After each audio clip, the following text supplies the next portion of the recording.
नमस्कार साथियों, मैं दर्शन सिंह।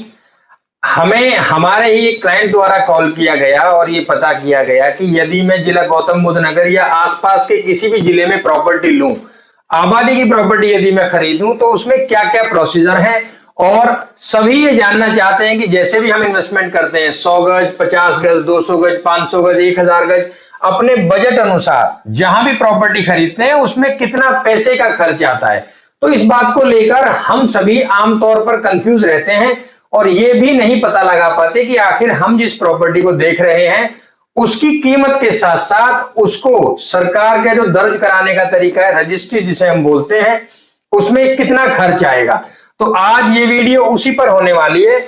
इस वीडियो के बाद मेरा ऐसा मानना है कि आप खुद अपनी जो प्रॉपर्टी आपने खरीदी है उसकी रजिस्ट्री में क्या खर्च आएगा उसका खुद हिसाब लगा पाएंगे। तो साथियों, आज हम बात करेंगे यूपी के विषय में। और यूपी में जो हमारे नियरेस्ट जिले हैं, मैं जिला गौतम बुद्ध नगर की बात कर रहा हूं, नजदीक में जैसे गाजियाबाद, इधर बुलंदशहर और इस तरह के जो यूपी के जिले हैं उनको लेकर यदि हम बात करें तो साथियों इसमें सबसे बड़ा प्रोसीजर ये है, और आमतौर पर अलग अलग क्षेत्र का अलग अलग भी होता है।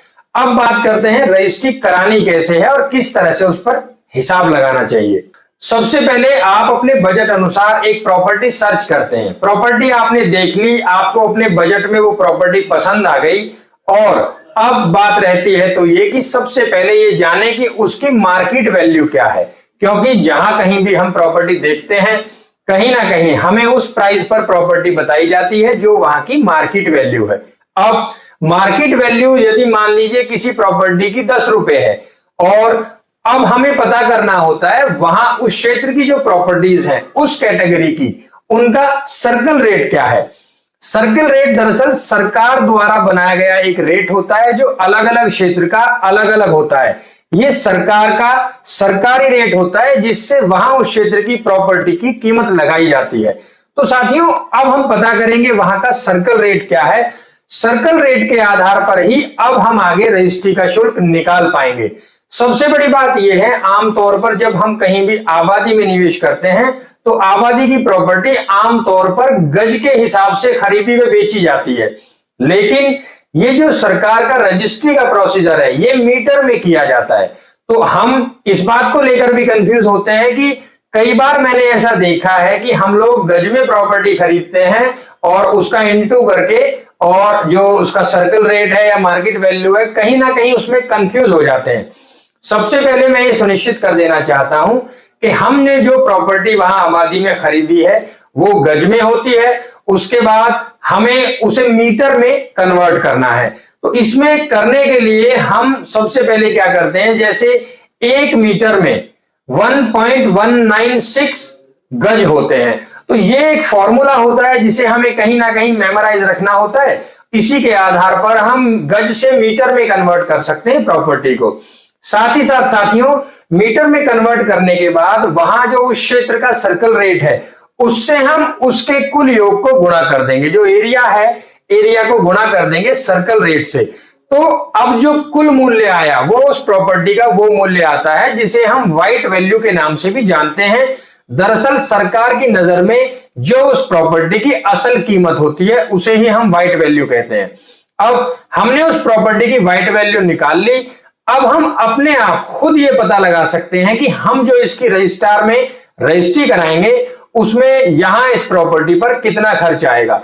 अब साथियों क्या होता है, हमारे यहाँ यूपी में और खास तौर पे जो जिले मैंने बताए, गाजियाबाद, जिला बुलंदशहर, जिला गौतम बुद्ध नगर, यहां यदि आप उस सर्कल रेट के आधार पर व्हाइट वैल्यू निकाली है, व्हाइट वैल्यू पर 7% स्टैंप ड्यूटी जाती है जो प्रॉपर्टी पुरुष के नाम पर रजिस्टर्ड हो, और यदि वही प्रॉपर्टी महिला के नाम पे रजिस्टर्ड कराई जाए तो उसमें भी 1% की छूट रहती है। अगर पुरुष के नाम पर रजिस्टर्ड है तो 7% स्टैंप ड्यूटी जाएगी, और यदि महिला के नाम पर रजिस्ट्री कराना चाहते हैं तो 6% स्टैंप ड्यूटी जाएगी। तो 1% की छूट महिलाओं के लिए है। साथ ही साथ साथियों इसमें 1% की रसीद जाती है जो आपकी व्हाइट वैल्यू पर बन रही हो, तो 1% के हिसाब से रसीद जाएगी। अब हमारे पास जो अभी तक पैसा हुआ वो 7% व्हाइट वैल्यू का, मान लीजिए हमने पुरुष के नाम पे रजिस्ट्री कराई तो 7% जो स्टैंप ड्यूटी बनी वो हमें यहाँ राज्य सरकार को पे करना होगा स्टैंप खरीदने के लिए, और उसी के साथ साथ 1% का रसीद का शुल्क भी हमें देना होता है। तो ये कुल ऐसा दाम होता है जो हमें यहाँ रजिस्ट्रार ऑफिस में पे करना होता है, और ये पैसा हम राज्य सरकार को पे करते हैं। अब जो वकील साहब हैं जिनके माध्यम से आप ये रजिस्ट्री करा रहे हैं, वो आपको सबसे पहले आपके डॉक्यूमेंट्स, जो प्रॉपर्टी के बेचने वाले व्यक्ति हैं या जो प्रॉपर्टी के खरीदने वाले व्यक्ति हैं, दोनों के ही डॉक्यूमेंट्स ले लेंगे, जिसमें आपका पैन कार्ड, आपका आधार कार्ड, आपके फोटोज और इस तरह की जो भी जरूरत की चीजें हैं, सभी डॉक्यूमेंट्स कलेक्शन कर लिए जाएंगे। उसमें डॉक्यूमेंट्स कलेक्शन करने के बाद जब आप वहां रजिस्ट्रार ऑफिस पहुंचते हैं तो सबसे पहले वो आपकी जो डिटेल्स हैं उनको टाइप करके और आपके सामने पेश करेंगे, जिसे हम एक तरह से बोलते हैं कच्चा। वो कच्चा बोला जाता है इसलिए कि वो जो डिटेल्स हैं आप उन्हें पूरी तरह से चेक करें, अपने नाम की स्पेलिंग, अपना एड्रेस, तमाम चीजें, पैन नंबर, आधार नंबर, ये सभी चीजें उसमें दी हुई होती हैं। ये आप पहले सुनिश्चित कर लें, अच्छे से उसे पढ़ लें, चेक कर लें, फिर उसके बाद वकील साहब को ये बोले कि जो आपने टाइप किया है वो बिल्कुल सही है, क्योंकि कच्चे के बाद वही आपकी डिटेल्स जो आपने स्टैंप खरीदे हैं उन पर बिल्कुल पक्के तौर पर टाइप कर दी जाती हैं। अब यदि उसमें किसी प्रकार की कोई मिस्टेक रहती है तो कहीं ना कहीं आपको स्टैंप का और शुल्क देना पड़ सकता है या ये नुकसान हो सकता है, तो आप ध्यानपूर्वक वो डिटेल चेक कर लें। उसके बाद वकील साहब इसमें प्रोसीजर शुरू कर देते हैं रजिस्ट्रार ऑफिस जाकर। अब आपके स्टैंप पर वो सारी चीजें टाइप हो जाती हैं, फिर आप पहुंचते हैं रजिस्ट्रार ऑफिस।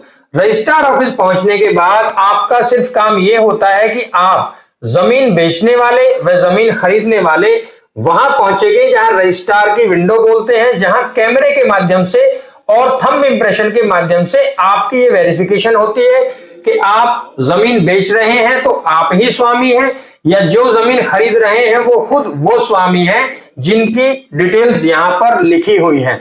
तो वो चीजें कंफर्म होकर वहां रजिस्ट्रार ऑफिस में दर्ज कर ली जाती हैं। अब बात आती है तो ये उसी के साथ साथ अब ये रजिस्ट्री आपकी कंप्लीट हो गई है, उसके बाद जो भी वकील साहब आपसे चार्ज लेते हैं वो उनका मेहनताना होता है। उसके बाद साथियों आप यहां पर एक फाइल और अलाउ होती है, एक फाइल और आप चला देते हैं, जिसे आबादी की प्रॉपर्टी में रजिस्ट्री के साथ साथ म्यूटेशन कराना बेहद जरूरी है, जिसे हम दाखिल खारिज के नाम से भी जानते हैं।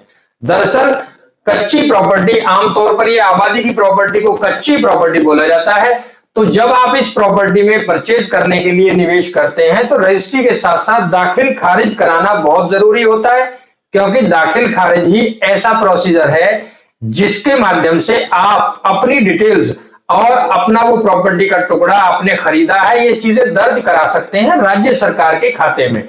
वही प्रोसीजर दर्ज कराने का जो तरीका है वो दाखिल खारिज कहलाता है। आप इसमें वकील साहब के माध्यम से म्यूटेशन अप्लाई कर देंगे और जिस दिन रजिस्ट्री होती है आपको उसके 40 से 45 दिन के अंदर म्यूटेशन चढ़ाने का जो प्रोसीजर है वो कंप्लीट किया जाता है राज्य सरकार द्वारा। इस पर वहां के जो अधिकारी हैं, तहसीलदार साहब या आपके उस क्षेत्र के पटवारी जी, वो सभी ये सुनिश्चित करते हैं कि जो भी रजिस्ट्री हुई है वो पूरी तरह से सुरक्षित और सही है। उसके बाद आपका नाम राज्य सरकार के खाते में चढ़ा दिया जाता है, जिसे हम दाखिल खारिज या म्यूटेशन के नाम से जानते हैं। अब आप उस प्रॉपर्टी के पुश्तैनी मालिक बन गए हैं, और जब तक आप वो प्रॉपर्टी किसी को बेचते नहीं हैं, जब तक राज्य सरकार में आप ही का नाम उस प्रॉपर्टी के स्वामी के रूप में शो होगा। इसी तरह से साथियों आप जब ये चीजें कंप्लीट हो जाएंगी, आपने आपकी रजिस्ट्री करा ली है, उसके बाद लगभग 45 दिन के अंदर आपका म्यूटेशन हो गया है। अब आपको ये सुनिश्चित कैसे होगा, कैसे तसल्ली होगी कि हमने जो चीजें कराई हैं क्या वो सही हुई हैं? इसके लिए साथियों आप यूपी गवर्नमेंट की या भारत के अलग अलग स्टेट में भी ये एक एप्लीकेशन है जिसे हम भूलेख के नाम से जानते हैं।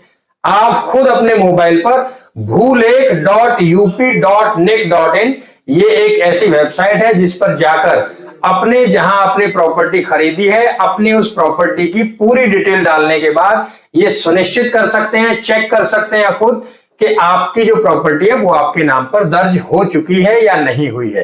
तो इस तरह की चीजें सभी आपके द्वारा आप ही के मोबाइल पर आप ही के घर बैठ के आप खुद ये चीज सब चेक कर सकते हैं। तो इस पर कई बार ऐसा देखा गया है कि बहुत बड़ी संख्या में लोग इस बात को लेकर कंफ्यूज होते हैं कि आखिर मैं ये प्रॉपर्टी खरीदने जा रहा हूं, इसमें कितने रुपए स्टैंप के जाएंगे या रजिस्ट्री का क्या खर्चा आएगा, या जब म्यूटेशन हो भी जाती है फिर उसके बाद चेक नहीं कर पाते और फिर दोबारा परेशान होते हैं, रजिस्ट्रार ऑफिस जाते हैं या तहसील जाते हैं, जो भी है उसके लिए विशेष तौर पर छुट्टी करते हैं जो लोग काम करते हैं। तो कहीं ना कहीं ये परेशानी बनी रहती है कि उनके माइंड में क्वेश्चन रहता है कि क्या पता मेरी चीजें अटक ना गई हो। तो अब ये बिल्कुल आसान है, इस आधुनिक जमाने में आप घर बैठ के चेक कर सकते हैं कि आपने जो प्रॉपर्टीज खरीदी है या जो भी आपने इन्वेस्ट किया है वो कंप्लीट हुआ है या नहीं। अब सारी चीजें चेक करने के बाद आप उस प्रॉपर्टी के पुश्तैनी मालिक बन चुके हैं और ये अब सुनिश्चित भी हो गया। अब आपका पूरा प्रोसीजर कंप्लीट होता है। तो साथियों, आज हमने बताया कि आप आबादी की प्रॉपर्टी में जो इन्वेस्टमेंट करते हैं उसमें किस किस तरह से आप रजिस्ट्री करा सकते हैं, चेक कर सकते हैं और तमाम चीजें अपना कंट्रोल, मतलब अपना जो खुद अपने कंट्रोल के अनुसार से चीजों को परख सकते हैं। जो भी जानकारी हमारे द्वारा आपको दी गई, मैं आशा करता हूं आप सभी उसे अच्छे से समझ पाए होंगे। और यदि किसी तरह की कोई भी डाउट है तो नीचे स्क्रीन पर हमारा नंबर दिया गया है, आप ये नंबर डायल करके वो जानकारी ले सकते हैं। साथ ही साथ यदि आप आबादी में निवेश करना चाहते हैं तो जिला गौतम बुद्ध नगर के जितने भी गांव हैं, खास तौर पर greater Noida, Noida part 2, new Noida या यमुना, ये तमाम प्राधिकरण क्षेत्र ऐसे हैं जहां आपके लिए आबादी में बहुत अच्छे विकल्प मौजूद हैं। तो आप यहां निवेश कर सकते हैं। उसमें आबादी में निवेश करने के साथ साथ आप अपनी रेंटेड इनकम बढ़ा सकते हैं और मंथली इनकम को भी ग्रो कर सकते हैं। तो यहाँ 2 से 3 बेनिफिट है, प्रॉपर्टी एप्रिसिएशन के साथ साथ मंथली इनकम भी आप बना सकते हैं। तो एक बार सेवा का मौका जरूर दीजिए और यहाँ ग्रेटर नोएडा में किसी भी तरह की इन्वेस्टमेंट के लिए भी आप हमसे संपर्क कर सकते हैं। हमसे जुड़े रहने के लिए धन्यवाद। जय हिंद।